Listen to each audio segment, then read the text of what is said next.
Greetings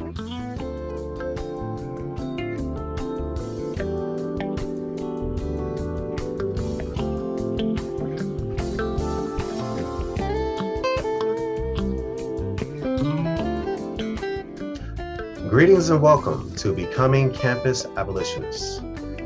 Activists, community organizers, and policymakers have attempted police reform for more than a century. Whether diversifying departments, conducting racial bias training, or implementing community policing, no reform effort has stopped police from harming the public it is pledged to protect and serve. While these concerns are largely understood outside of higher education, a closer look at the role colleges and universities play in expanding the carceral state reveal a deep and long-standing relationship with institutions of policing. Today's conversation is between Dr. Charles Davis III and Derecka Purnell. These scholars will discuss the carceral state, the problem with institutionalized policing, and explore possibilities for police-free futures on college campuses and beyond. My name is Keenan Colquitt. I am the program lead for the Diversity Scholars Network, which is a core initiative of the National Center for Institutional Diversity, NCID. The Diversity Scholars Network is a scholarly community committed to advancing understandings of historical and contemporary social issues related to identity, difference, culture, representation, power, oppression, and inequality as they occur and affect individuals, groups, communities, and institutions. We are proud to sponsor this program in collaboration with Campus Abolition Research Labs and NCID's Anti-Racism Collaborative, the University of Michigan's strategic space for engagement around anti-racism research and scholarship, and part of the Provost's Anti-Racism Initiative. On behalf of the Diversity Scholars Network, the Anti-Racism Collaborative, and Campus Abolition Research Lab, we welcome you. We begin this presentation with a land acknowledgement. The University of Michigan is located on the traditional territory of the Anishinaabe people. In 1817, the Three Fires Confederacy made the largest single land transfer to the University of Michigan. This was offered ceremonially as a gift through the treaty at the foot of the rapids. Through these words of acknowledgement, their contemporary and ancestral ties to the land and their contributions to the university are renewed and reaffirmed. Before I begin, I'd like to share a few reminders with you all. Closed captioning is available. Click on the CC icon and select View Subtitle. This session is being recorded and will be available on NCID's website following the session. A transcript will be provided on the website with the event recording. Please submit any questions using the Q&A tool in your Zoom toolbar. Engage this topic online at hashtag NCID Anti-Racism, hashtag Police Free Campus, hashtag Abolition Now, and follow us on Twitter at UMichNCID and at Campus Abolition. Please help us build this Diversity Scholars Network program and other anti-racism collaborative initiatives by completing our post-event survey, displaying in your browser immediately after the discussion ends. More information about the DSN is available on our website. Now, to our participants.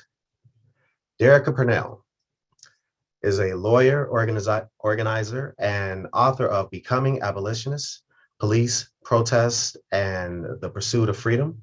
She works to end police and prison violence by providing legal assistance, research, and training in grassroots organizations through an abolitionist framework.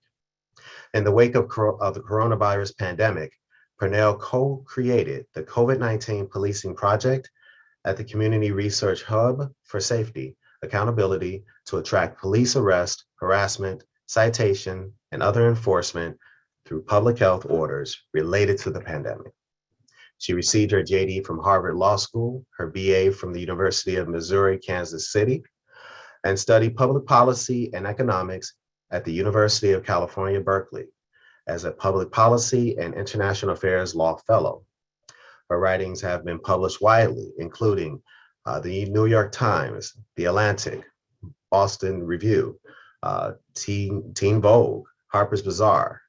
Purnell has lectured, studied, and strategized across social media and movements across the United States, the Netherlands, Belgium, South Africa, the United Kingdom, and Australia.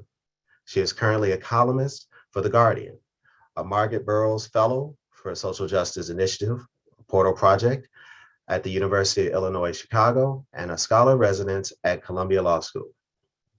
Thank you for joining us today. Feel free to turn on your camera. Dr. Charles Davis III. Dr. Davis is a third-generation educator and artist committed to the lives, love, and liberation of everyday Black people. Dr. Davis is currently an assistant professor in the Center for Study of Higher Education and Post-Secondary Education at the University of Michigan, where his research and teaching broadly focus on issues of race, racism, and resistance in education and social contexts. Additionally, Dr. Davis is a 2021 awardee of the National Academy of Education / Spencer Foundation Postdoctoral Fellow, as well as a 2022 Anti-Racism Collaborative Research and Community Impact Fellow, both of which support his research on law enforcement initiatives to the safety and security on campus and beyond. I've been looking forward to this conversation for weeks. So with no further ado, the floor is yours. Oh man, Dr. Charles, I believe you have the first question. Thank you, Brother Keenan. As always, much appreciation to NCID and to your team for making sure that these things happen seamlessly as possible. So I'm really excited about today's conversation, as much as I think other folks on the call have been looking forward to it. I know that Derek and I have been looking forward to it for months in attempts to try to pull this thing together amongst busy schedules. And the world tour that you've been on, sis, with this amazing text here that, again, if you don't have a copy, you're behind, get with it, get the tabs, get the highlighter out. There's so much good stuff in here. But I'm just so excited to just be in community with you. I feel like we always are like two ships passing in the night, right? At various events or organizing meetings or, talking and whatnot. And so, yeah, just welcome. It's so good to have you and to be with you. Yes, thank you so much for the invitation. When you said world tour, I was immediately triggered because I think of Drake dissing about a world tour or girl tour. So that's what immediately came to mind. And I have certainly not been on any sort of a world tour, but yeah, I'm so happy to be in conversation with you. And I was also literally thinking that, yeah, we're usually in passing, meeting each other in hallways and conversations. And yeah, so it's nice to have time to sit down and just talk. So thank you so much. Thank you to University of Michigan, to the department, to the co-sponsors, and to all the people who are watching. Yeah, for sure. So I'm really excited to get into a conversation about this book. And, I've had the sort of benefit, as I think we've all had, to hear you in conversation with so many other people who we both appreciate and respect deeply, whose work we turn to even in our own sense making of the world and how we're navigating as a generation of folks, right, carrying this tradition on. And it's hard to even think about where to start with a text like this, because there's just so much there. And I think I kind of want to follow in, our brother Mark Lamont Hill's footsteps in your conversation, that there's sort of some literary and writing things I want to talk about. There's also other stuff about the content, some of the theorizing, the traditions that you draw on. But I think, a really good place to start really, and we understand this as organizers, right, is so much of this is relational, and so much about being in relationship is understanding people's stories, right, and how they come into who they are in this sort of developmental process, which you discuss intimately in the book. And so I'm wondering, if we can think about this conversation in maybe 4 acts. And so the first one sort of being your being and becoming, particularly in a world that's at war with Black people and especially Black women. 2, the sort of process and product of writing this book and in this particular moment, right, what it meant to do that. 3, this reproductive role that we consider educational institutions in legitimizing the carceral state. I think that particular through line, which again is evident in the book, but maybe is less prominent in some of the other conversations, right? As an education professor, I wouldn't be doing my due diligence if we don't talk about, that relationship. But then 4th and finally, what are the possibilities for higher education as a life-affirming institution? And I know that for sure, some of our audience members are already grappling. I think as soon as we opened the room, there were already questions coming in, one of which is kind of dealing with that, which is great. So I think we'll have a really engaged conversation. But again, to start, I want to think like intentionally broad here. And I'm wondering if you can just sort of talk to us about your coming of age as a Black girl in St. Louis. And, what can you tell us about your beginnings, your family, the community that raised you? Yeah, thank you for making this an entire production. I said, okay, we got acts and stages. Let's go. Yes. So where to even start? So I feel incredibly lucky that I grew up in a household that always had books. And so, my mom was kicked out of high school when she was like 14 or 15 for defending herself and lots of fights that she had been having, and kids were sort of picking on her, and she, hurt another child in self-defense really badly and was kicked out of school. And she was always nervous that because she was kicked out of school, it would have impact on, what will ultimately happen with her children. So she always pushed us, towards education, to finish high school, to finish college. And then for me, make sure you become a lawyer. And in our home, my mother was a comedian. I write about that in the book. She went on she was on like a little tour, not me, but she was actually on like a night comedy circuit. My grandmother was a poet who had this really funny and interesting beef with Maya Angelou, who spent some time in St. Louis. And she would say stuff like, "Still I rise." Like, okay, I guess y'all think that's heavy. So this is like the house. These are the kind of Black women who raised me. And so there also was always books in our home. So even when we experienced precarity, when we were homeless, we were literally in motels, and there would be a pile of books right in the corner. Like, this is one of the things that my mom would always try to take with us. And so we had regular conversations about Black Panthers. We talked about Angela Davis. And again, my mom, she was born in 1965, so she was familiar, of course, with rebellions. And, she remembers so many moments so vividly during the Black Power era, but couldn't quite articulate the politics. So I didn't learn about Angela Davis being an abolitionist until I was in college. But I knew of her affiliation with the Black Panther Party from when I was a child. And I knew about, Malcolm X, through Spike Lee documentary. And I didn't read his autobiography until I was in college. But I was fortunate to have these conversations with my mom, because they exposed me to so many different heroes and struggles. I remember watching my Uncle Philip cry when the Million Man March was on in my grandmother's living room. So they were debating about Islam and Christianity and the plight of Black people, the plight of poor people. And my mom was always very, very open about her being poor, about us being poor, and about how the government, militarism, policing, including foster care and social workers that we encountered, were out to get people like her, and people who were trying to figure out how to survive in a racist, classist, sexist society. And so these conversations were, in one sense, deeply politicizing without any set of like formal political education with a community-based organization. But I felt lucky to grow up in a house where my neighbors were East African, right? They were refugees from the war in Somalia and Ethiopia. And so I'm learning how to curse in Arabic, right? These are my early friends, right? I'm learning how to curse in Arabic, and I'm watching the politics of internationalism and militarism play on my neighborhood, the Black Americans versus East Africans, but then the Muslims versus the Christians, watching Black girls take off their hijab and tuck them to their backpack because they don't want to be fighting when they get to school. And also, for most of the white people who I grew up with, were actually also white, were Muslim, right? They were Bosnians who were also fleeing war.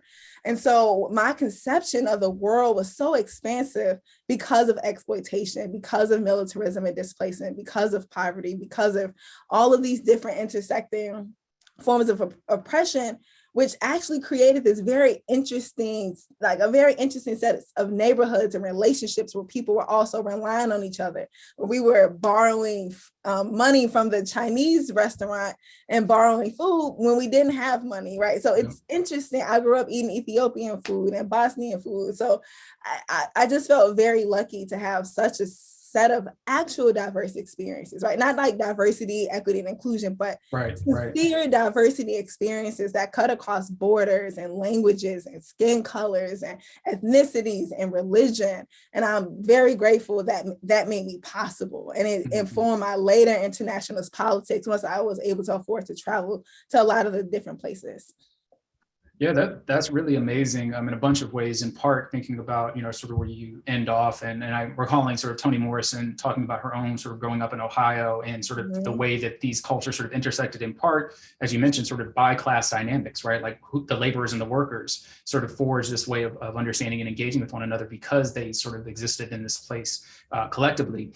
But also even how you and I have related in some ways very similarly and also very differently to sort of the worlds in which we lived. And so I can think about, so my parents are a bit older than your parents. My dad was born in 1950, my mom was born in 1954, and he grew up in Tuskegee, Alabama, which, when we think about the South, which we'll talk about a little bit more too, right, at that moment in the 50s and 60s, right, like that's the territory, right? This is sort of where much of what I think we even ushered in this notion of freedom fighting, right, comes out of this particular tradition.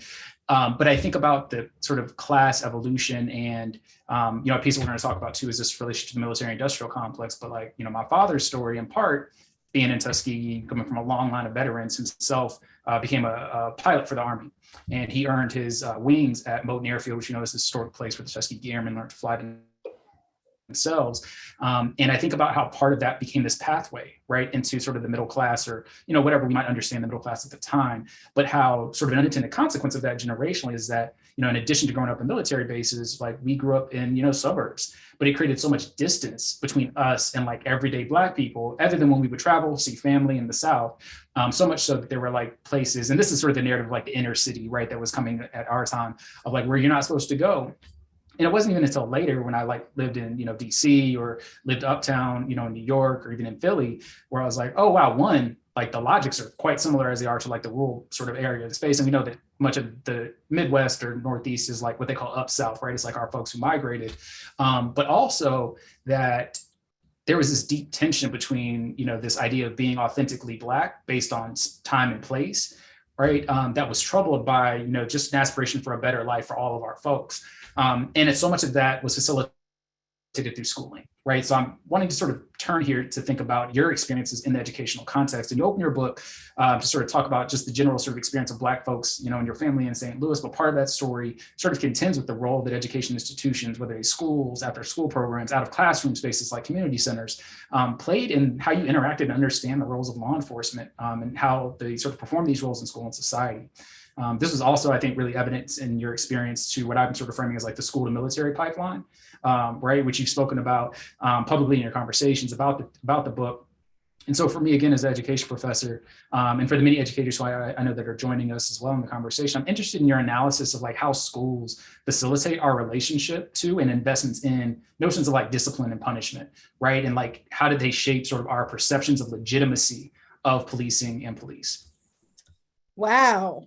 So much there. I actually thought you were going to go a different route. So I'm going to speak to that first. The militarism and the policing in schools is very interesting because as a child, I experienced them as juxtaposed almost to other programs I participated in. I didn't actually write I don't think I actually even wrote about this, but there's like these pipelines. There's the first gen educational talent search, upward bound, like those programs that's just like, okay, who are the quote smartest kids in this, the kids who just need a little bit more support, need a mentor, need to sort of stay the path. How do we get those kids, put them in these summer camps for like, I don't know, 5 weeks, make sure they have 2 meals a day, give them, I don't know, $100 stipend, and like make sure they can get to college. So there was like those programs, and I did all of them. Like I was in every single like all of those, like how do we pipeline kids into college?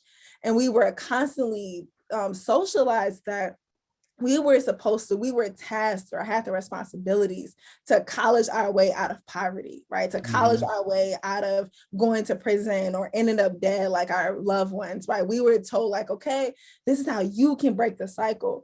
And it wasn't really until I was, I don't know, college, I think I write about, where I was just like, well, I had relatively been successful at doing that, right? That I was like the poster child for these programs, quite literally. Like, it was my name being used to fundraise for some of these like pipeline programs. I made it to college now. I was going to Harvard. And it was tough. Like, it was really, really hard for lots of reasons. One, I started realizing that, like, why are we putting this burden of breaking a cycle of exploitation on individual children? Yes. Right. As early as second grade, third grade, I think I tested for like gifted and talented. So there's all these programs to identify, individualistic opportunities for people to get out of these situations without actually taking a step back and fighting against the structure that creates these individual like poster children in the first place. I was frustrated with that. I was angry. And I was also watching these middle-class Black boys get killed in Florida. And I was like, well, they had 2-parent households. They were on their way to college. There was no one who needed to come and save them. And you can do all of that and still just be killed by a white man because he didn't like your music, or a white man because he wanted to protect private property. And so it really thrusted me into a world of confusion. And especially at that time, because I was teaching. And I had been sold on this idea. And I had joined Teach for America. And I thought that that's what I was doing with my kids too, providing them with how I had been socialized as a child. And so it was so disarming and frustrating watching the contradictions reveal itself over and over and over again, and realizing that, okay, education is not enough, right? We can't education our way out of exploitation, right, at the time. And so that was like one set of pipelines that, again, because what they're trying to do is essentially good, sometimes they don't receive as much scrutiny because, they're using words like low income and kids in poverty, but not like capitalism, exploitation, divestment, right? And so it's like, how do we also as educators even be mindful of how we're associating and describing the problem of how kids end up in these positions in the first place, rather than what I would call safer terms, right? Like marginalized, impoverished. Okay. The other track in which you just talked about was around militarism and policing. And as I say in chapter 1, that's where I experienced the most resources for the programs that I was in. And so ROTC got way more money than my Upward Bound program, right? My Upward Bound program, we took local trips. My ROTC program, we took national trips, right? There was one easy way. If you're a kid from the hood, you like, okay, I can go, to the mall and get some food. That's like our little field trip. Or I can go to Arizona and fly some planes. It's like, oh yeah, this is exciting. And again, I remember when I was initially recruited, the person who I love, who I still love, my instructor from that program, who meant so much to me, who I don't know if I would have gotten through high school, but for this mentor in my life, right? When I couldn't afford to pay my library fees to graduate, she made sure that they were paid. So this person, who was Major Sims, who when she first tried to recruit me, it was like, how are you going to pay for college? How are you going to travel the world? And it was scary to think that, okay, I have to go to the military to pay for college, or I have to go to the military if I want to see the world. And I remember my mom being very afraid that I would enter the military, right? Because of an opportunity, because she didn't have an opportunity, because she wasn't able to afford for me to go to college. And so she would say, you're going to get a full ride. You're going to you've been getting good grades your entire life. You'll be fine. But I joined ROTC anyway because I was attracted to the leadership and the discipline. The uniforms were so fly. Like our light blue uniforms were dress blues. They were fly, And like you, I had veterans, my entire family, I had so many people had been in the military. And so again, it was like, okay, this is a leadership development opportunity. I'm close with the instructors. They coach my softball team. They're over the yearbook. They help me talk about problems that are happening at home. And then again, when I graduated and I went to college, I was just like, well, this isn't fair because only certain kinds of people have to, sacrifice their life, basically sign away all of their rights in order to pay for college or in order to travel the world. And so I didn't have the political analysis, but I knew that was wrong, right? I knew that was wrong. And then with policing, school cops, or when I was in school resource officers, very similar. I think even as a kid, we didn't, again, have some of the analysis, but we knew something was wrong. We knew that the people who they hired, it kind of functioned as a jobs program. The people who they were saying they were there to keep us safe usually caused a lot of harm. And there was a lot of confusion because there was also, they were mentors and basketball coaches and after school, so they served a role and purpose too in other people's lives. And yeah, again, later after I graduated, I was like, well, this person just could have been a coach or could have just been paid to be a mentor. Why do they need a gun on their hip? Why do they need batons? Why do they need to walk around the school with cuffs? And so, again, the resources that people actually needed to do well in school, to perform well, to have good relationships, to experience democratic traditions of learning together and choosing their educational paths, all of those resources, instead of being invested in students or into actual positions that fostered that, they were funneled into militaristic or policing resources that cause, violence inside the school or violence, unfortunately, after school and in the world. Yeah, I mean, so many pieces there, and I think the part that you sort of leave off on that is both sort of like tongue-in-cheek funny, but also very serious, right? There's this sort of like running joke for those of us who know and have folks that we love that have been incarcerated or maybe still incarcerated, right? That are like pursuing education in the context of the jail or the prison. And the sort of joke, again, reducing it to the individual is like, you could have done that at home. Like, you don't have to go to jail for that. And yet we don't always ask the question of like, well, what were the conditions, right, that led this person into only having unhealthy choices to make that would end them up in a space where learning is even more possible for them in a jail or a prison than it was in a school.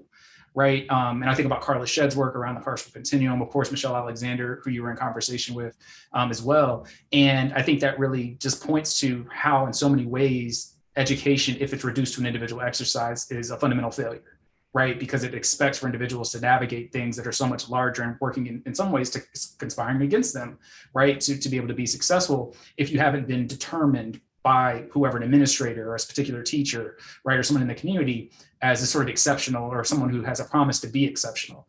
And I think it's also interesting that traverses boundaries too, right? It's not just a thing that happens in like low-income and under-resourced communities. And LaRue Lewis talks about this in his work on inequality in the promised land, right? And I can even think about myself, especially moving all the time, when I would show up to a new place and, in hindsight, again, not having analysis, it was just like, oh, you could be our exceptional Negro, right? Like you could be the honorable person, you could be the person we hold up at, these breakfasts. And I remember different moments where that would happen, especially because like I played ball, right? And that for many ways was like a relationship that I was able to develop with many other Black students who in some cases were like bused in from communities that had more of us than others, right? Or were recruited to play sports. But I remember there used to always be this like, be more like Charles, in terms of like academics as well as being able to excel on the football field or basketball. And it always made me uncomfortable. And I didn't know until later. It's like, oh, this is what they were doing to you. Right. And that also created this level of antagonism, which we reduced to like somebody assuming that I'm acting white, right? As like, oh no, part of it is that I'm being utilized as a tool for white supremacy. Yes. Which again, none of us know or can articulate, but it's like, just,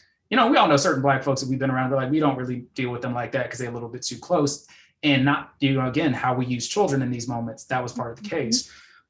So I want to pivot a bit from there to think about this sort of in the higher education realm, but for you personally. And so in chapter 2, you talk about a series of events that shaped a generation, our generation, the Trayvon generation, as organizers against state and state-sanctioned violence. And you specifically talk about this impasse of you continuing to organize in Ferguson or attending law school in the wake of Mike Brown being killed in Ferguson. And, for me, that was something I absolutely experienced in a similar fashion, as I was writing my dissertation after finishing field work in Florida, working with and building with our comrades, the Dream Defenders.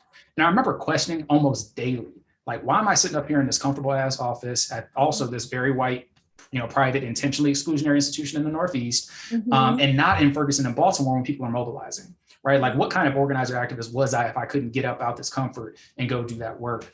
And, part of it for me was kind of realizing in some ways, right, the theorists upon which we draw, right? Angela Davis is one person that you mentioned. We think about Huey P. Newton also, and other folks. It was like, well, at some point they had to sit their ass down and write too, right, in order for that to happen. And so it sort of helped me reconcile sort of my place in space, and that we knew, like many folks like yourself, were going to be doing that work on the ground. But if I left my office, then that work also that needed to be done couldn't be done. Right. I'm wondering if you could talk about, sort of that tension and how you experienced it, and then the how and the why you ultimately decided to leave Ferguson and go to Cambridge. Oh, wow. So hard. Well, the how and the why. Well, the why is very sad. The why is because I met a law professor and lawyer in St. Louis named Justin Hansford, who on the night that I was supposed to leave and drive across the country to go, who said, Derecka, I know this feels like the end of the world or a revolution, but trust me, the police will continue to kill people and there will be more uprisings. And he said, Justin is maybe, I don't know, 6-7 years older than me. Maybe. I consider us to be peers, but I know he's a little bit older because he was already a law professor. And when he said that with such clarity and such conviction, and it was so tragic that I believed him. Yeah. Right. It was so tragic. And, I didn't believe him because I knew at that time police killed about 3 people a day. Mm-hmm. I had, at that time, I think I'd known about Sean Bell, I'd known about Oscar Grant, I'd known a couple of names. Now I can't even count how many names I know. Right. I had known a couple of names. I know about white vigilante violence.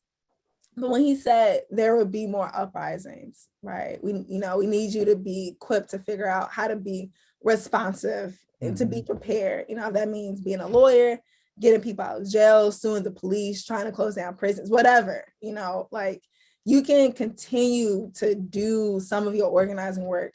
You can also pursue legal work because this is what you have been, preparing to do for the last 20 something years of your life. You should go to law school. Mm-hmm. And that conversation very, very, very sadly pushed me over the edge. And that's when I decided to go.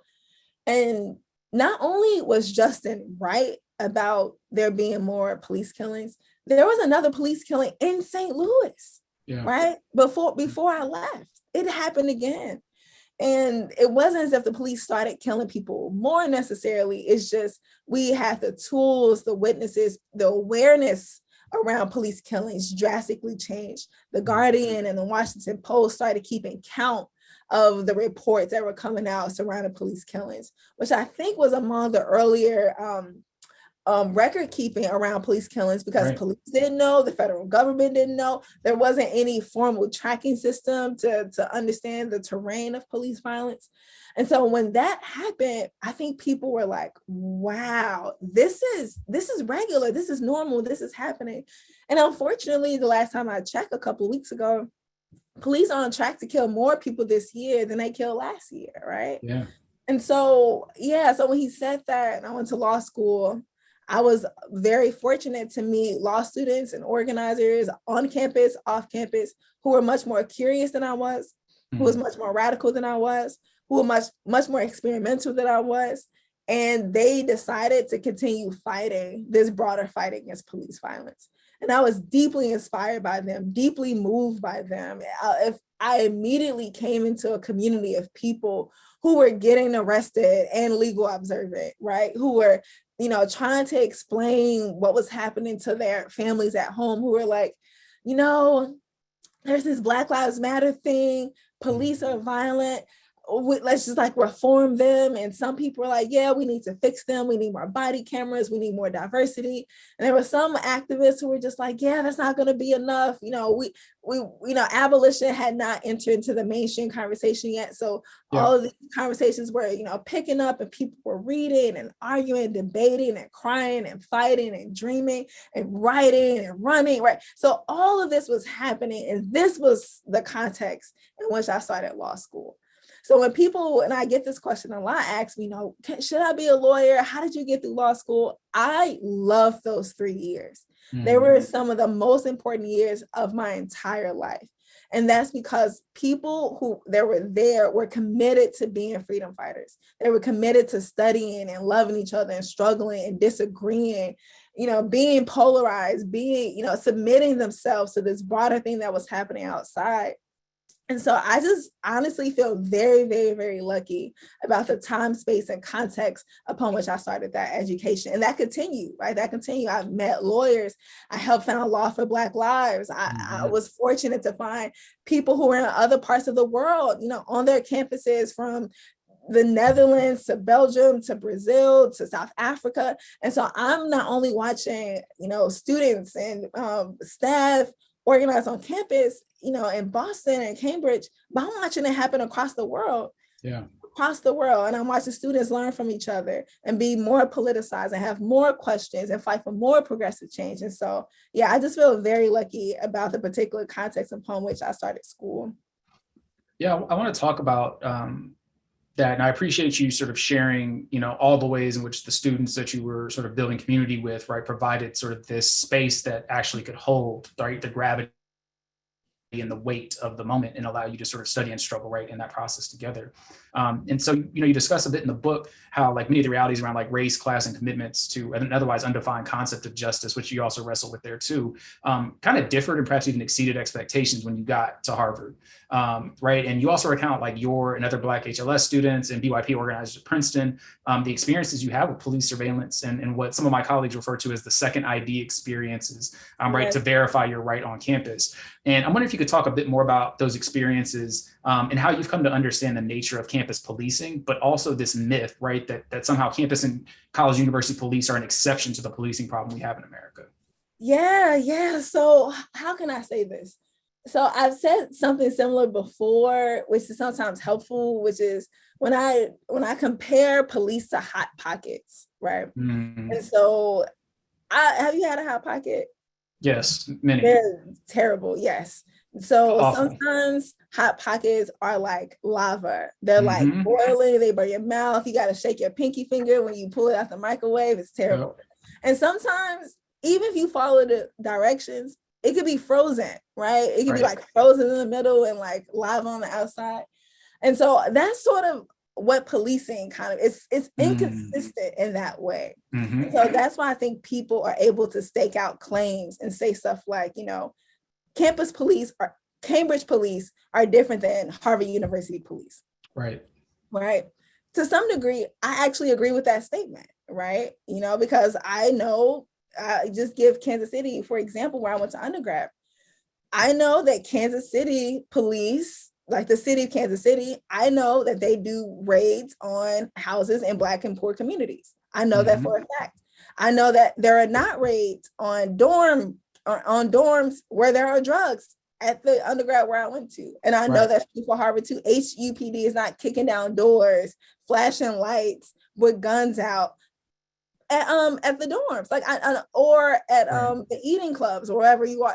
I know that's not big. So I think there is a level of exceptionalism that's very interesting that reveals a lot about class and protection and the ways that those things are afforded. So I will say that there is an interesting level of protection and exclusivity that plays out on college campuses that's different than police in urban communities or in neighborhoods like that. So that's something that's true.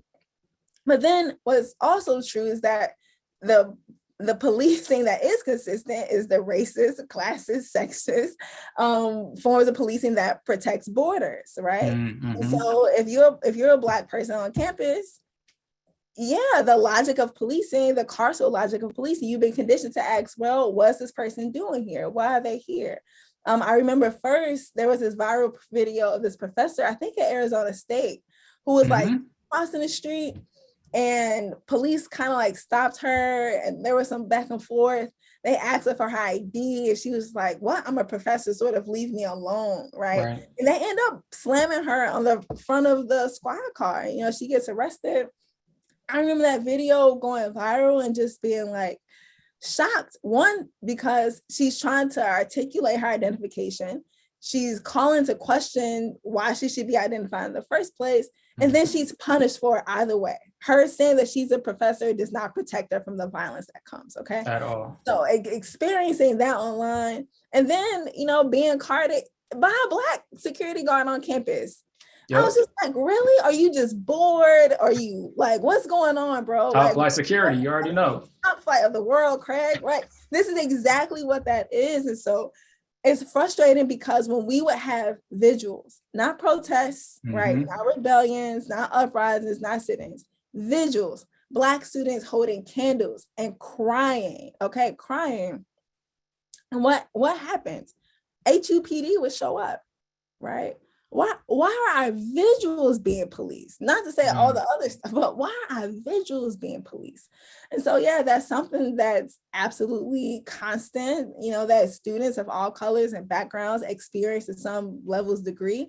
The more students engaged in political activity and activism, the more there's going to be collusion with on-campus and off-campus police to shut it down, whether students are grad students and they're striking, to make sure that they can get pay or safety precautions under COVID, whether they're students who's trying to get their universities to divest from fossil fuels or prisons, right? And so whenever we see students engage in a level of activism, we see police be deployed as a response, And so sometimes they get mitigated through like campus forums. We all should come together. We need more conversations. We're going to have a campus climate survey. We're going to see how we're all feeling. But those feelings, and I love this piece by Russell Wickford that everyone should read, just doesn't really get to the heart of the actual inequality and exploitation that's perpetuated on and off campus that can't be moderated through conversations, right? We can get more understanding, but that's ultimately not going to get to the heart of the problem.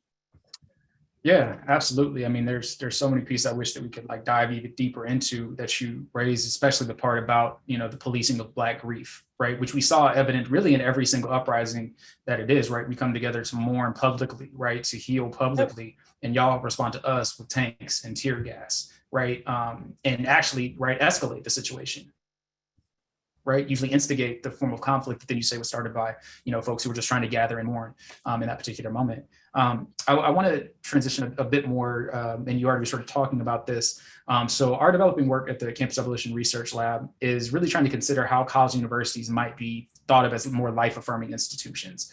And so part of that, again, think about, Ruth Wilson Gilmore's work, which you're intimately, familiar with. Part of that means thinking about abolition as a paradigm that can really apply to issues facing higher education, like the racialized student debt crisis. And you recently were tweeting in response to, a common critique of opponents of debt cancellation, which includes some borrowers, right? Which is that cancellation today is unfair to all of those who paid off their loans. And I'm wondering if you might talk about that rebuttal a bit for, our audience, and how the student debt crisis is an abolitionist fight. Oh my gosh, I love this question. I don't have enough time to give the full range of answers that I feel to that question. So actually next Thursday, me, Dream Defenders, Debt Collective, we're doing a Haymarket event about student debt and its relationship to racial equality, because this rebuttal that, well, it will just hurt, it will offend or upset these people who paid off their debt. And so what to say to that? So there's so many ways that we can be responsive, right? We can say, well, give them their money back. Or ask, or how about we get people to organize and ask, well, you paid off your student debt. Let's say you made sacrifices to make that happen. And I know personally, because I have been paying student debt and I've made sacrifices to make that happen. What could be helpful? Like, what would be your ideas of something that can help you or improve your life that doesn't stop this other progressive agenda item for everyone else? Like, why does it have to be, well, we didn't get it, so no one should get it? Why not? Well, they can get it. Let's figure out something that we can have too. And it's frustrating because the polarization around student debt is so, it's discussed so narrowly, as if we only have one pot of money only to do something in. And it's just not true. It's just simply not true. And one of the ways that I've been thinking about how it relates to abolition is around agency. And we talk about freedom a lot, and freedom is so important, and we have to fight for freedom. We have to fight for our freedom dreams. And today, unfortunately, and this probably is true for the length of American history, freedom can mean sort of anything to anyone. So we have to fight and contest what it means. Okay, we have to say, well, this is when we say freedom, we mean non-denomination of other people, and we believe in freedom for people to live, good, health, justice, and healthy lives. Okay.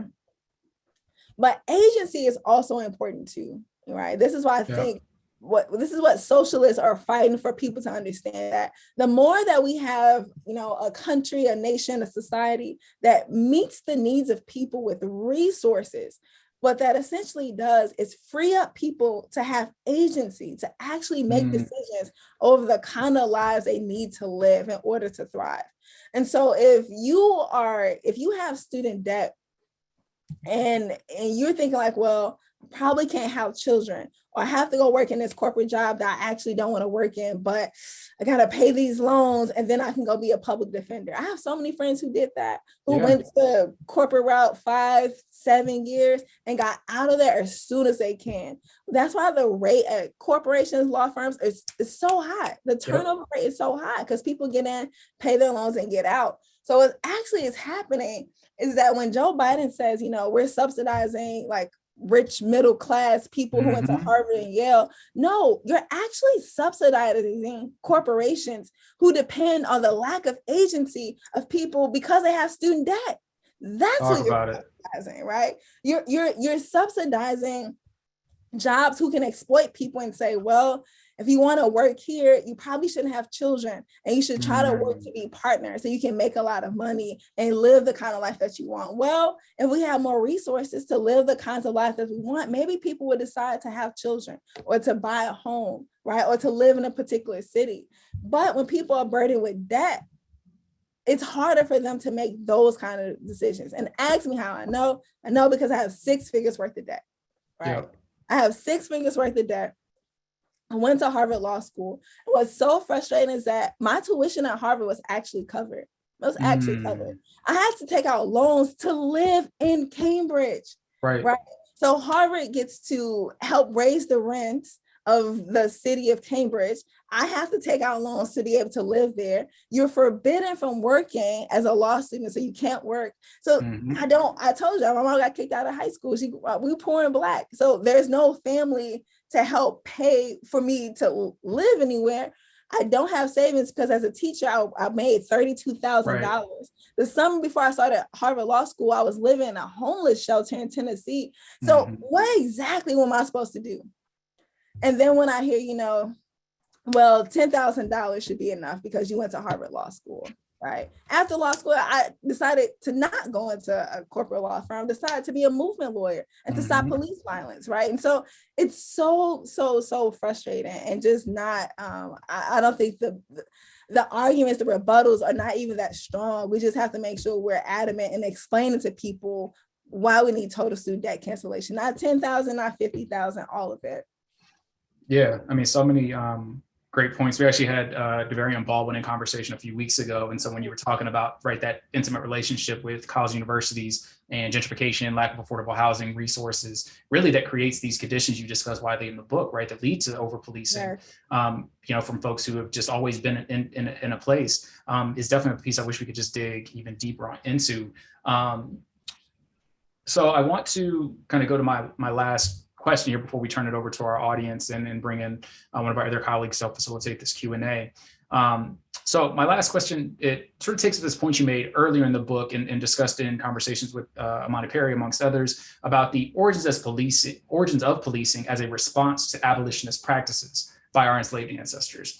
And we hear a lot of this narrative of, they evolved from slave catchers without thinking about what was the purpose or the function.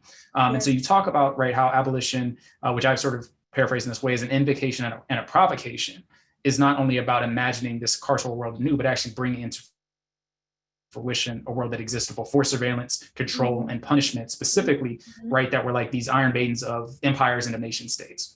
And so in the concluding chapter, you proffer an imaginative vision of sorts of how, the abolitionist present and future would have rendered the circumstances that made Ma'Khia Bryant vulnerable to various levels of state and state-sanctioned violence, including ultimately her being killed by a cop in Columbus. And this is just moments right after the Derek Chauvin verdict is delivered, and would have rendered those things obsolete.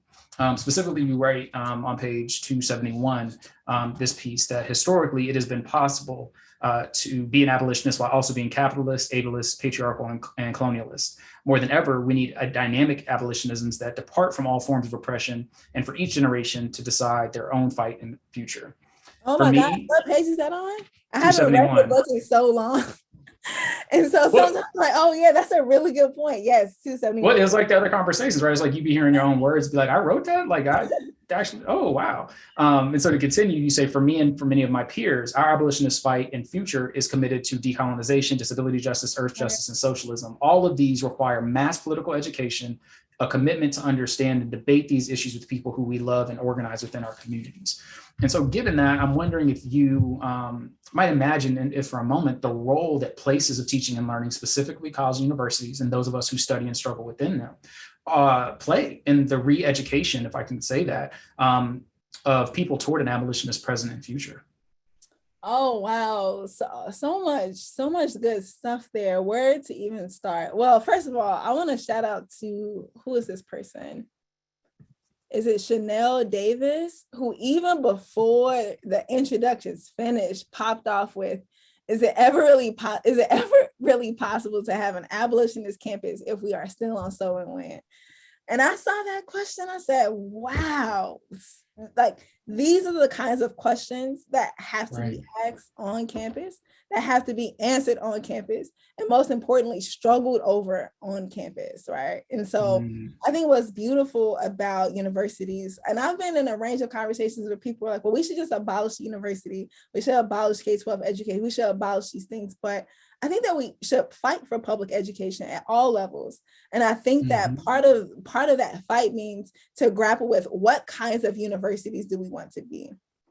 Right? What kinds of, like, do we want to be an institution that prides itself on getting on one of these lists every year? Right? We want to be on the U.S. News World Report every year. You know, I remember when I was applying to law school, I used to religiously check that list. Check that list. I almost actually went to Michigan until I realized how cold it was in December, and I got scared. April too. Like we just got our last bit of snow a few weeks ago. I was so scared, but I've been since, and it's like literally gorgeous, like just a gorgeous place. Like, oh my gosh, Ann Arbor is so cute. Okay, so yes, I think again, asking those type of questions, asking what type of university like would make the most sense, would help lead lead this university towards a more it's still cold to a more just society. I went to Cambridge, it was cold there, so I didn't learn my lesson, obviously, to help this campus, this community be more just. And I think those conversations have to be had literally with all the people who are a part of the university space, which means not only students, not only faculty, not only administrators, but also janitors, right? Custodial workers, dining workers, right? Contractual staff, people in the community, right? Like that has to happen, because when students graduate and they move on to their lives, and when university professors get their tenure, they decide to leave to go to another university, those people are usually still there, right? They still there, and they have to constantly reckon with the costs, the shifts in diversity, the shifts in administration, right? The strikes, to demand, better contracts so they can have healthcare, so they can have dental insurance, so they can have a living wage. And so it's important I urge this, and I learned this from students organizing in South Africa, and they were organizing alongside people who were faced with becoming contractual laborers. And with being a contractual laborer, it means that they didn't have access to attend the college for free. Yep. They didn't get tuition discounts. They didn't get healthcare anymore. And they were like, why would we accept people, human beings, being sold as packages to a university that can afford and must pay for their education, their healthcare, right? Their right to be a part of this community as a thriving individual. Why would we accept them to be on contracts? What sense does that make?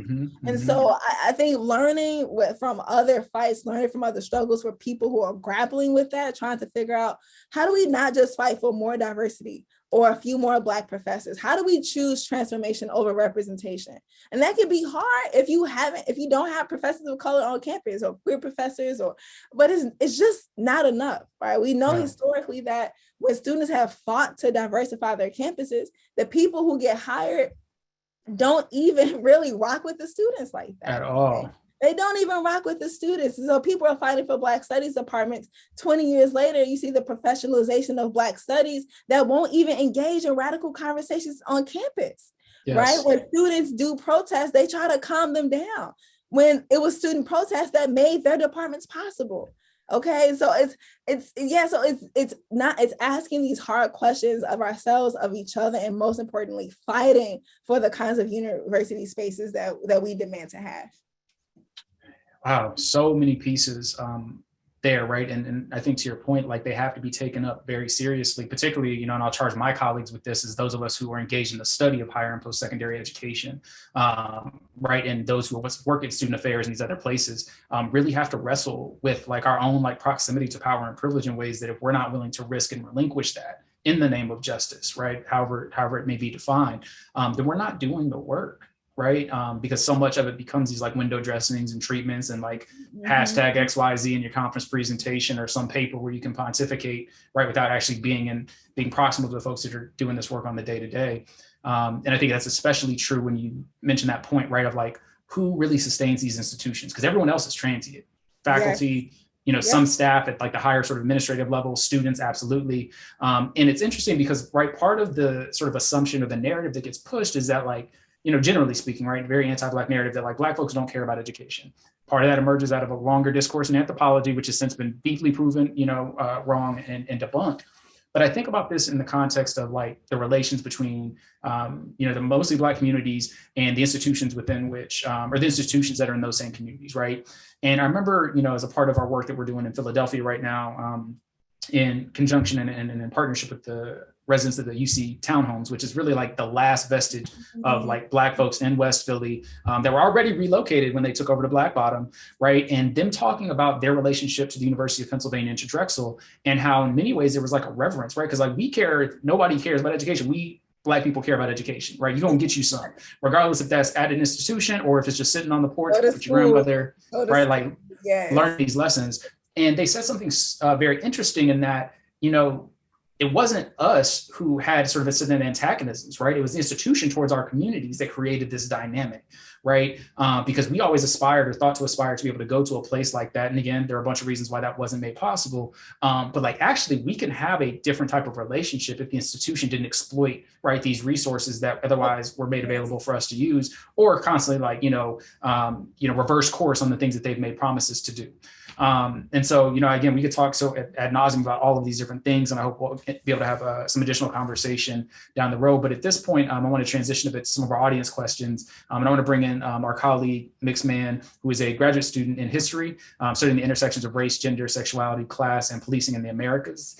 They study Black, queer, and trans people and their journeys through the social systems and make insights on urban landscapes. Mix's current project follows the life of Detroit's famous 101-year-old Black lesbian Ruth Ellis to analyze the history of Black queer social spaces. Mix, so glad to have you in this conversation and for you to sort of get in the driver's seat and push us to where our conversation needs to go. But welcome and thank you for being here.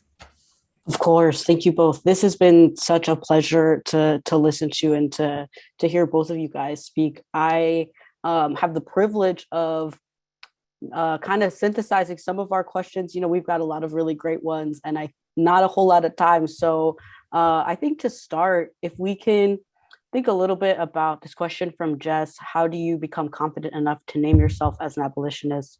And then also this question from Diana about moments when you were personally challenged to lean into your abolitionist values. I think one way to synthesize these is to think about what does it mean to name yourself as an abolitionist? And then what are the stakes of that? What are your responsibilities as a result of that? I'd love to hear both of you guys' thoughts on that. Hi, nice to meet you, Mix. Yes, so let me reread the first one. How do you become confident enough to name yourself as an abolitionist? Okay, I'm going to quote Dylan Rodriguez here, which is so important. Dylan Rodriguez teaches that there's no such thing as an individual abolitionist, which is why the title of the book is plural, because I'm not particularly interested in my own individual identity as an abolitionist. What I try to show in the book and through my story we come across so many organizations and activists and theorists and scholars. Right? We come across all these people because they made my personal politics possible, and because we're in struggle together around a set of politics, trying to grapple with how to do this in the world. So you're getting my story, but you're also getting the births of organizations and other people's trends. I talk about Phil Agnew, I talked about Hamid Khan, I talk about Rachel Hurst, I talk about so many different people, because what I didn't want is for people to read this book and be like, okay, this is how I become an abolitionist. What was more important to me is that people get some crash course or introduction into a struggle, to a set of radical politics that engages a lot of different areas. And so, yeah, I don't know if I like mustered up I can't think of a time where I was like, okay, I'm not an abolitionist and now I am an abolitionist. Because at the time, abolition, we weren't talking about it in the way that people are identifying as abolitionists now, right? It wasn't necessarily that. We were trying to get it right. We were trying to read and understand the politics and figure out, okay, Robin is saying that if we should fight for abolitionist futures, we have to love each other, right? We have to study together, we have to struggle together. And we were like, wait, we're struggling for abolitionist futures? Like, I didn't even know we were doing that.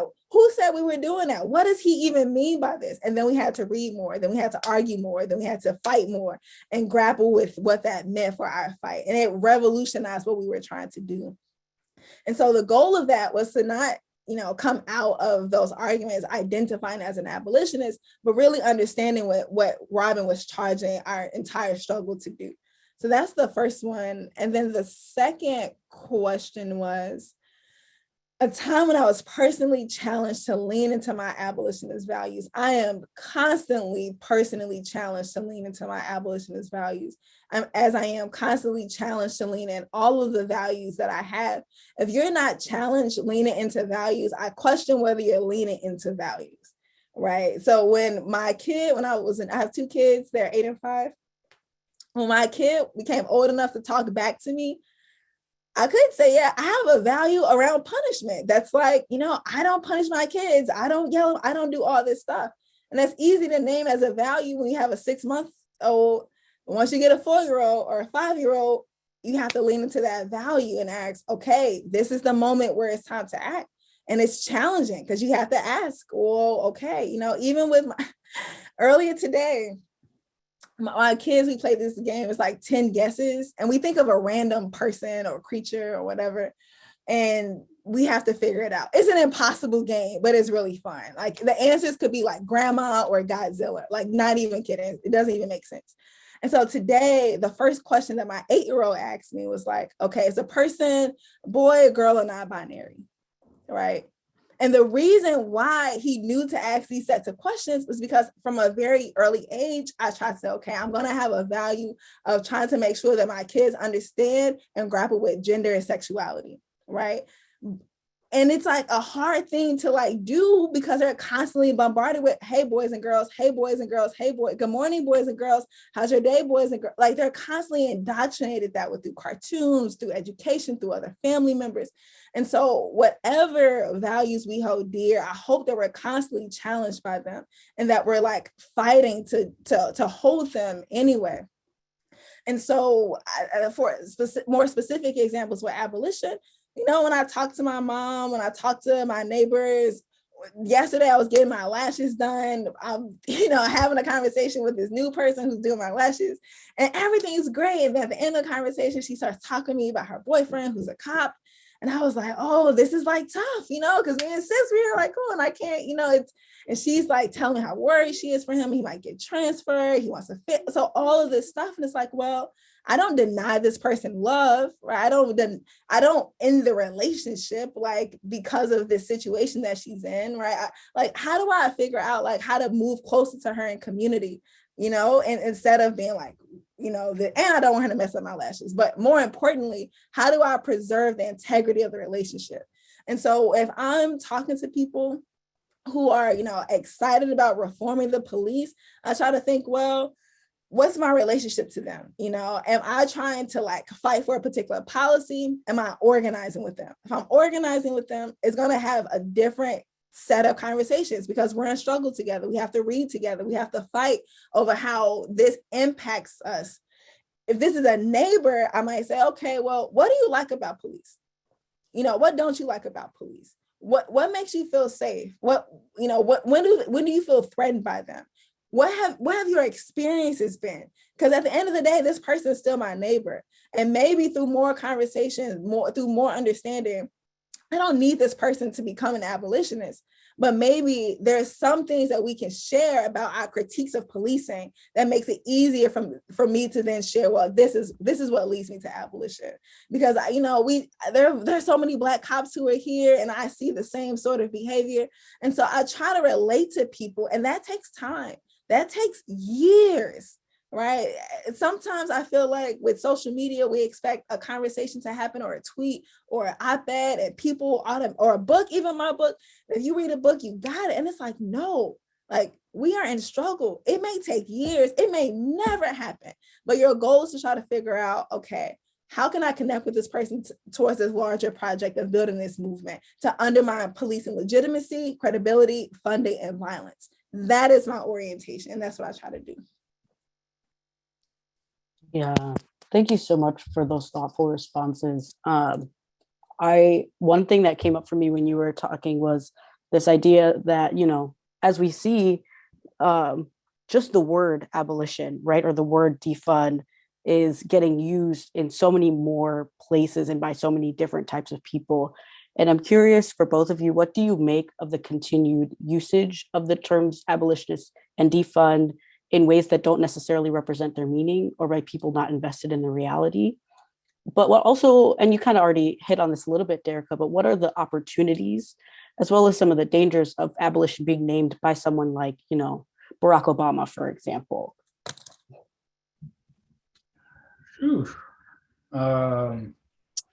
So I think there are a bunch of things that I could say in response to that. I think one thing that we understand as people sort of struggling together as organizers is we have to always be wary of institutionalization, right? And I think we see this a lot in the college university context, right? We see sort of like, you know, the student activist who is enticed to become student body president and then sort of absorbed into, right, and taken off the board of resistance into the place of capitulation, right, working on behalf of an institution that otherwise has done harm in so many different ways, really for like the sort of riches and the spoils, right, profit, productivity, prestige that institutions can afford, especially if you have aspiration to do something after undergrad, right, like the letters of recommendation you might need to get into a place, you know, like Harvard Law School. And so I think similarly, and this is the really important work that movement does, and one of the things I sort of am deeply sort of thankful to Dream Defenders as sort of the people who set the narrative prior to there being a narrative even of what BLM would become later on, is this narrative work, right? And so I think one of the things that is great in the sense that like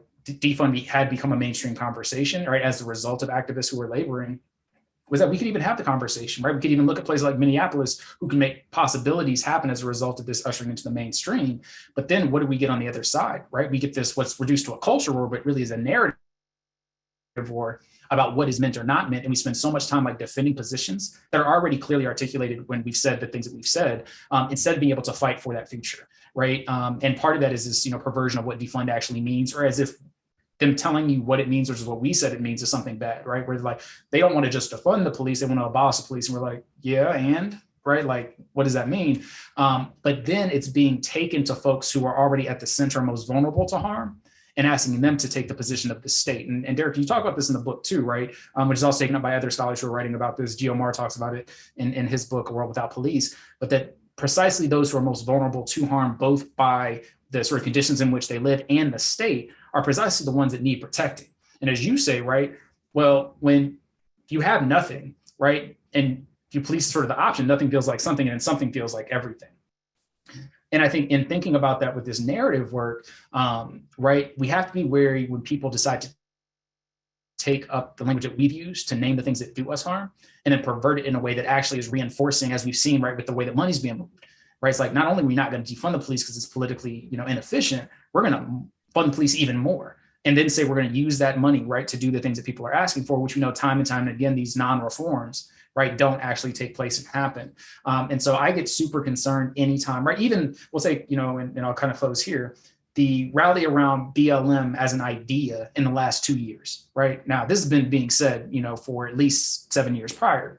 But now, George Floyd happens. That's a sort of, watershed moment for the sort of the public conscious, right? Which it shouldn't have had to be given everything that happened. But it's like, okay, so the NFL is now going to have end racism in your end zone, right? Colin Kaepernick still ain't got no job, right? But now all of a sudden we're all on the same page, right? The NBA, even though, a different sort of situation there, but very similar, right? It's like, oh, you can put whatever you want on the back of your jerseys, right? We're going to put BLM on the floor, right? We're going to get these trappings that are suggested and performative rhetorically of what it doesn't care about, and yet nothing is different, right? You got end racism in your end zone, but you don't have no black coaches in the league, right? And I think we have to be careful, not just of the taking up, but the commodification, right?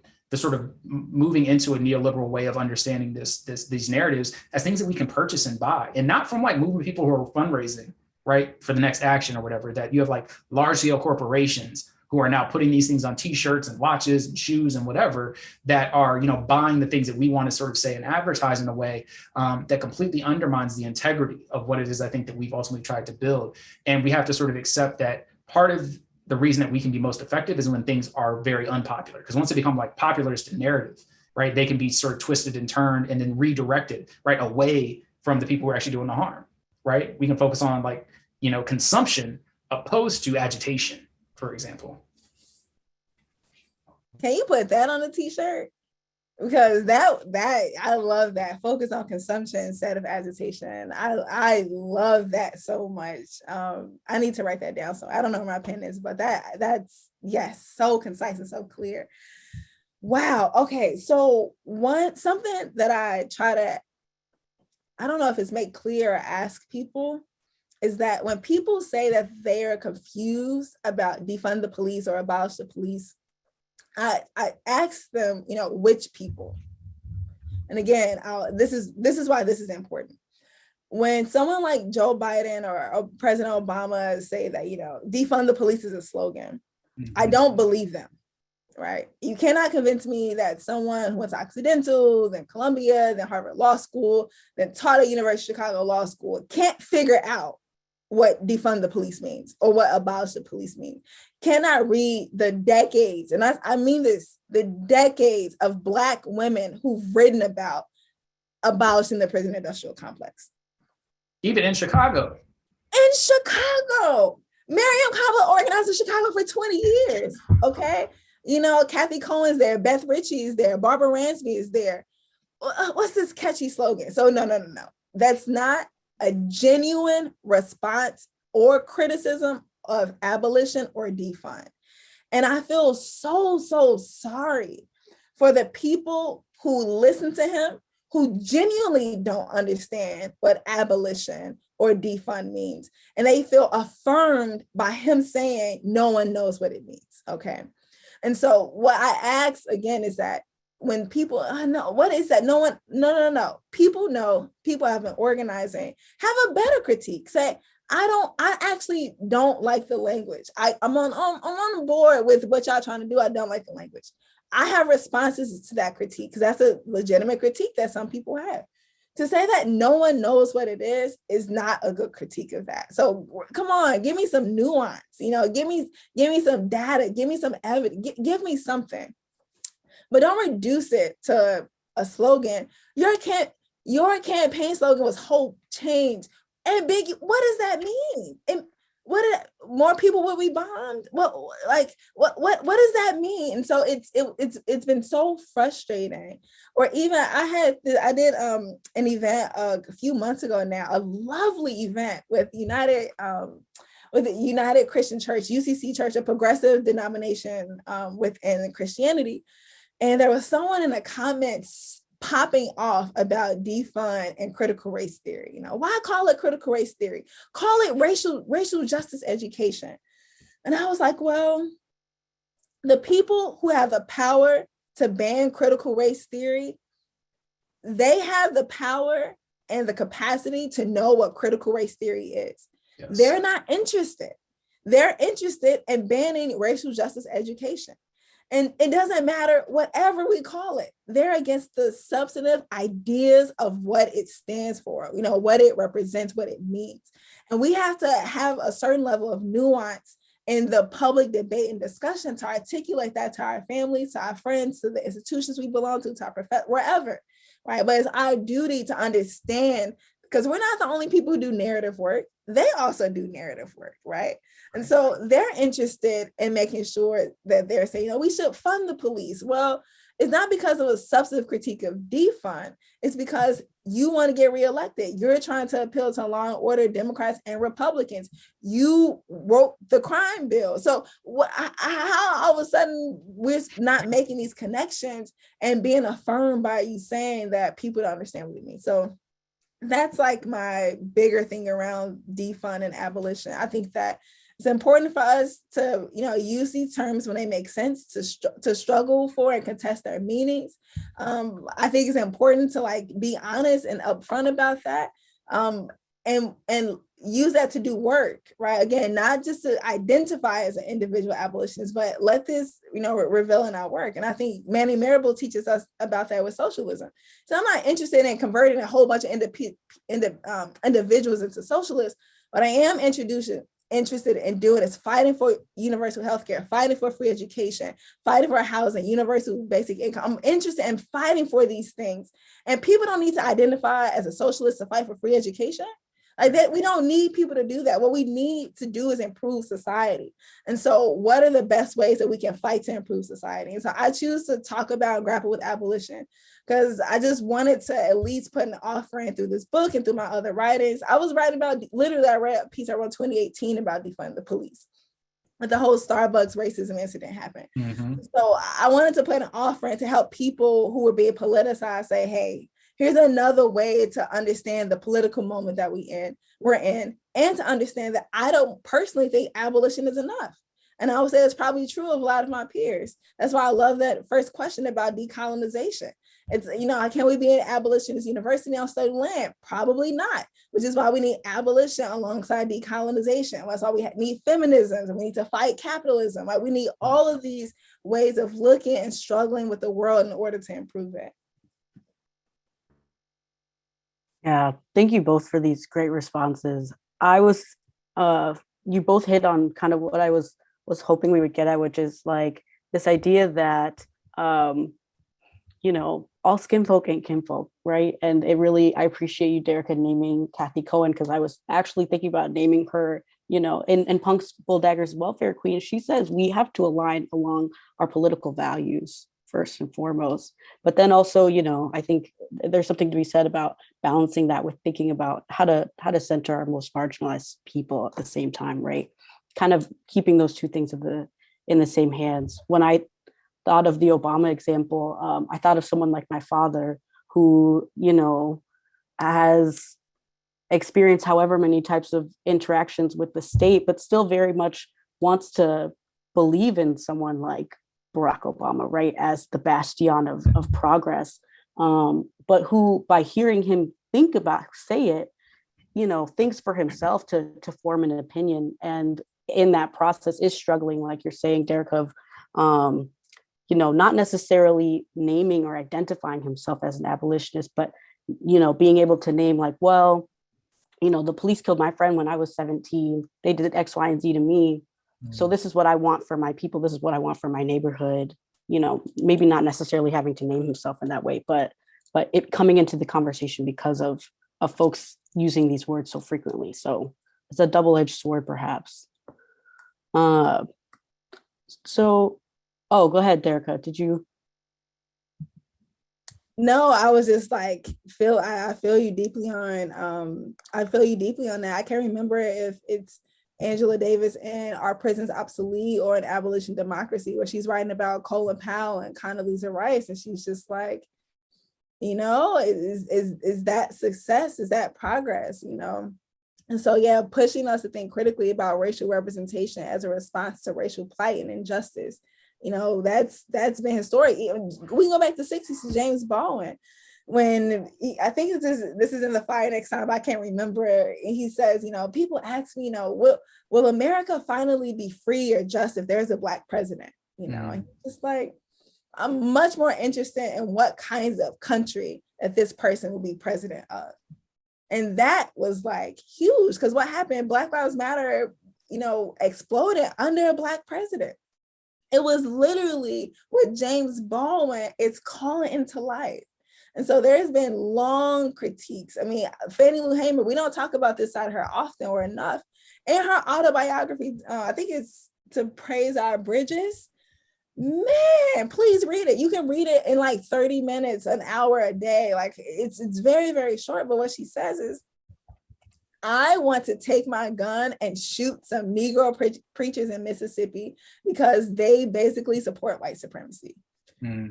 Right? This isn't like Fannie Lou Hamer, who's pinned on Kamala Harris's, swearing in white suit outfit, right? This isn't that Fannie Lou Hamer. This is like Fannie Lou Hamer, who's just like, that's not going to be enough to change this country. And so it's so important that we read and struggle, and we understand there's been a long critique of representational racial politics that we have to reckon with. And again, whenever we demand transformation or reparations, we get representation. And I'll build onto that. It's so interesting that we're talking about this point. So we're in DC, and so we were just having dinner with my parents, and it's always an interesting conversation, generation. Wait, you're in DC right now? Yeah. Why aren't we doing this in person? Why are you down the street? I know, we could have just came to the crib and just had it. What? Right. But we will get back to that for sure, because I'm here and you're here. But I remember that we were talking to a certain extent, and it's always interesting having these conversations.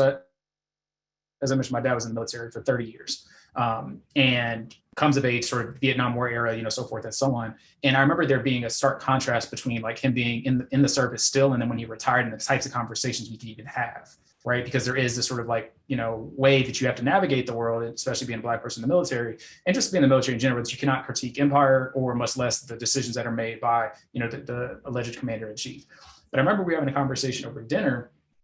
And we always, and I think a lot of us have conversations about Obama with our parents. Like, I think that's just part of like, our generation. And I remember sort of sharing with her, because I think she had asked something to the effect of, whether I thought he was a good president. And I remember part of my response was that, well, I don't think there's any good president, because the empire itself cannot be good, regardless of who's the director. And part of it is to give grace and compassion and understanding the limitations of being in that space and office, especially as the first Black person. And thinking about that is like even my mother and my father's trajectories, or my grandmother's trajectory as the only Black librarian in Texas, sort of coming of age in that moment. And part of it was sort of accepting, yes, there were limitations, but I do also think that he could have and should have done more. And in moments where he had the option to do so, he chose otherwise. And not even just chose otherwise, went the other direction with it, right? We can remember, and you were talking about, the case at Arizona State, we can remember like Skip Gates and that situation. And the response is like, oh, let's have basically like a, cookout with the police, coffee with the cop in order to like resolve it. And it's like, well, I think that, and part of what I've argued sort of in other spaces is that, we as Black folks, if we are desired to be successful in particular spaces, are forced to toe a line between white approval and Black authenticity, so much so that we lose sight of who it is that we are, because we are rewarded for who they want us to be. And I think there's some ways that you just can never come back from that, right? And I think part of it speaks to what has been like a broad critique, from the movement, is this notion of a charismatic leader that can like lead us into the promised land. And all the limitations therein, in part because when you reduce like this sort of like massive undertaking to any individual, once those individuals become sort of publicly scrutinized, right, then the integrity or the straw man that is maybe the movement in that moment easily falls apart, right? And we see this iteratively, right? We see it every time they kill, somebody or imprison somebody, that is a political prisoner, shout out Mamiya, Sister Angela Davis too. And I think we always have to be pushing sort of against the level of power we ascribe to these like exceptional individuals who are supposed to represent a thing that they fundamentally can't. And this is what I mean about this risk and relinquish, right? Like, we can't say we're about a thing if we're not willing to give up the thing that provides. And so going to your earlier point about like, or a question rather that was asked of like, how do you feel confident enough to be calling yourself an abolitionist? I think about this in a way where I think some folks would identify me as an activist scholar. I don't identify myself that way. But, as our grandmamas taught us, it ain't what you call it, it's what you answer to, right? And part of what I had to really wrestle with, and part of this happened as a result of a piece I was working on with some colleagues, was this thing that Joy James and Edmund Gordon talk about, in that as academics, at best, we can be radical, but we cannot be revolutionary. Part of why that is that if we are unwilling to risk and relinquish, right, to give up the things the academy affords us, right, in terms of prestige, profit, any other forms of recognition and reward, that then we aren't actually doing revolutionary work, right? And part of why we can't do that is so many of us get into these spaces and feel like our community has to be these spaces, right? And what they sort of talk about is that in order to even move toward radicality and then have an option for revolution, you got to have community outside the academy, which means you got to be in right relationship in a community with everyday Black people. And that's part of, as we heard these sort of, introductions and bios, I had to like move myself away from like, who am I based on my accolades and based on my institutional affiliation, which is why I had to think about, again, the like tradition from which I come, right? As a third generation educator and artist committed to the lives of the liberation of everyday Black people, like that's what that is, right? That's my mama, that's my grandmama, right? That's thinking about all the things that they've instilled in me, that first and foremost, that's why I'm in this game, not about all these other pieces. And I think I'm so thankful to Kiese Lehman, who you also been in conversation with. His memoir Heavy really just changed my life in so many ways. And I was like, oh, this is what it's actually about, right? And if I can't do that, right, if I can't engage in those conversations, and more importantly, as we say, if we were to abolish university, like where are we gonna go, right? If I've turned my back on the people that made me, the people that raised me, then I ain't got nowhere to go. I can't be good on every MLK Boulevard, as Jay would say, right? Which is a whole nother conversation, critique that, et cetera. But you just can't be, right? Because you spent so much time allowing these places to create distance between you and the places from which you come that you don't have no home because you have no relationship, right? So I don't know if that's necessarily a response to the question. I'm just kind of like on my soapbox per usual, but I think we have to really wrestle and deal with that entanglement and be okay that like your identity doesn't have to be wrapped up in these things, but it's really like, what are we struggling towards? Who are we struggling with? And if you can't answer those questions, right, and think about it as individual exercise, then we got it all wrong.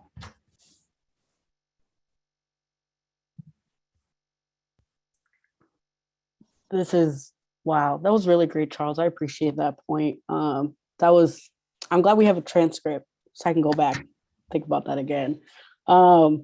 We are coming close to the end of our time. I'm going to be selfish. I have one last question for you both, which is, we are witnessing the declension of rights all over the United States in so many ways. And and we're still in, but to many, we are coming out of this, just world-changing event of COVID-19. And it kind of felt like the end of the world for many moments there. And sometimes it still kind of does, but I'm curious about what for you all feels like, what gives you hope for the future right now in the present?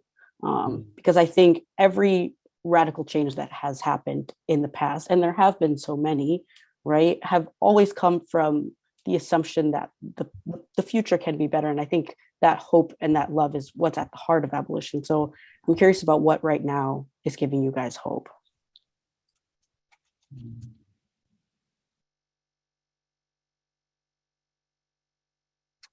So I will say briefly, and it's so funny, I know Dee Barajas, who submitted a question, is one of my former students, and we used to always deal with this because the courses that I teach like inevitably deal with the heaviness of the world as it is. And this challenge of not falling into despair is very, very great. I remember at the end of every class, Dee and other students would sort of ask, like, what do we do with the weight and the gravity of what we've just talked about today? And how do we think about that? And where do you sort of draw that from? And I'm so thankful and fortunate that 2 weeks before the pandemic happened, I became a father.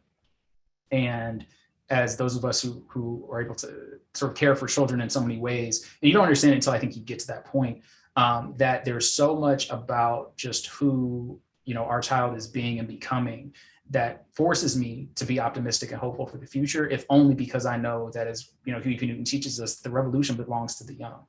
And there were so many things I wanted to sort of talk about with you, Derecka, about this notion of like how parenting really makes you accountable to politics that you espouse in a certain way, where like discipline, punishment, authority, respect, like all of these things that are deeply cultural in a certain way, push me.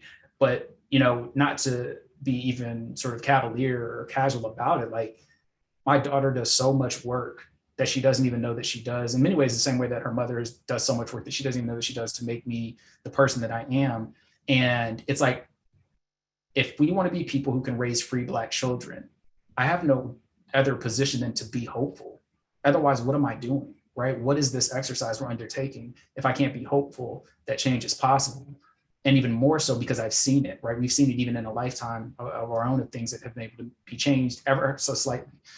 So that's what gives me hope the most. And in part, it's that when I'm in my moments of seriousness and like consternation and confusion, and my daughter is banging on my office door that she can clearly see in, that, you know, she's want to know what's going on with daddy. And she comes in, she says, "Daddy, come play," right? "Daddy, let's dance," right? Any number of those things. And everything just like falls by the wayside. It reminds me that, like, if I can't center and recognize my own humanity, right, and to amplify and support and elevate the humanity of others, especially those that are the closest in proximity to me, not talk about it far and away, some other place where this needs to happen, right? I can't treat the people that are in my everyday circle with the same love, decency, respect, and recognition that we say we care about, right? Then again, I'm doing it wrong, right? And Brian Stevenson talks about this a lot too, that you have to be proximal. And so the first sight, right, of justice or injustice is in your community and in your family, right? So like Black men, we can't be out here saying that we support feminism, right? And then we still have the desire to control, dominate, you know, our partners, right? If they identify as women.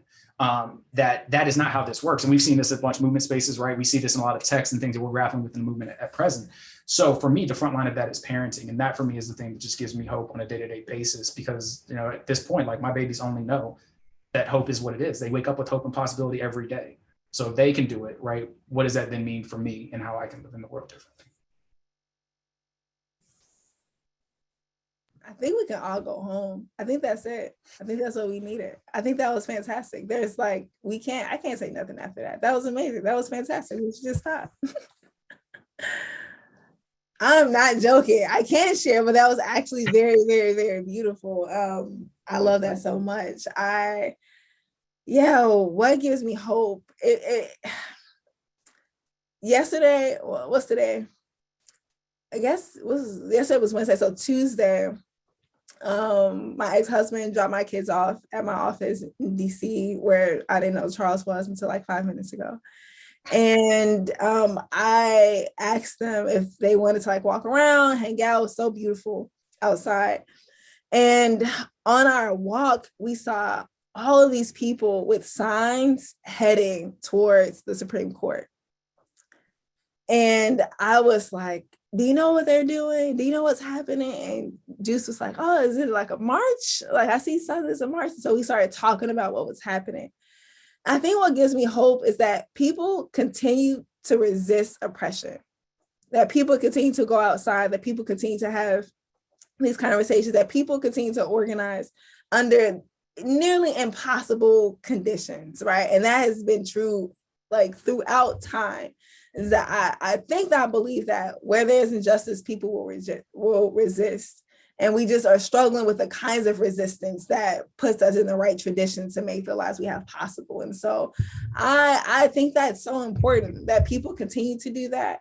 That gives me a lot of hope, a lot of excitement, that when I'm in a room with a bunch of other organizers, and we're like, okay, y'all, Joe Biden might cancel $10,000 worth of student debt. Do we keep fighting, or do we like claim it as a victory?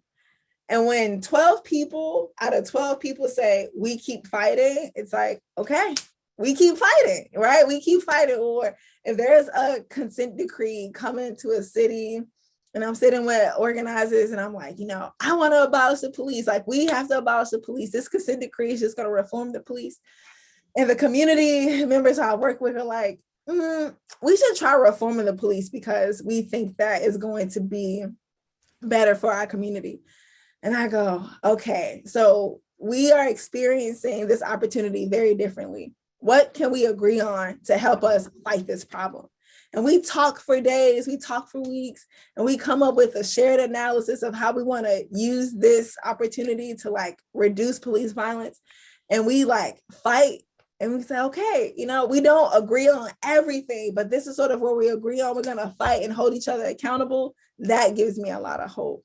And also, you know, stay away from the Afro-pessimists. Like just run. When you hear Afro-pessimism, just run. I mean, run, close your internet browser, whatever you need to do to get away. And I'm just kidding, kind of. Like choose to the extent that you can, choose life of everything. And know that on this planet, there's so many different worlds. Like there's so many different worlds. There's places where I experience joy, pleasure, and laughter, where I don't think about white supremacy. Choose those spaces, right? Choose those spaces. Sometimes it's with my kids, sometimes it's out with friends, but try, like really, really try and organize. Well, Derecka, I mean, thank you. Your offering is just so much, again, in this moment. Thank you for being with us and sharing. Mix, thank you for an amazing facilitated Q&A, for bringing your genius into this space. I hope that all three of us can be in community and conversation as we continue to move forward. But yeah, just want to thank you all deeply. Thank you to the audience who came in and just gave us the energy that we needed to get through this night. So I think at this point, I just want to bring back our colleagues from NCID just to wrap us up, and we'll be right along our way. Brother Keenan, to you. Yeah, this is fantastic. Love this. I really love the real conversation. Thank you so much for asking and bringing us into this. Thank you for your time and engaging in this conversation. I sincerely appreciate the work that you all are doing. Thank you to NCID's event production team and joining us. Please, if you take a minute and complete the brief anonymous survey that should pop up in your browser after this event ends, we would sincerely appreciate it. And again, thank you all for being here. I enjoyed this so much. Thank you.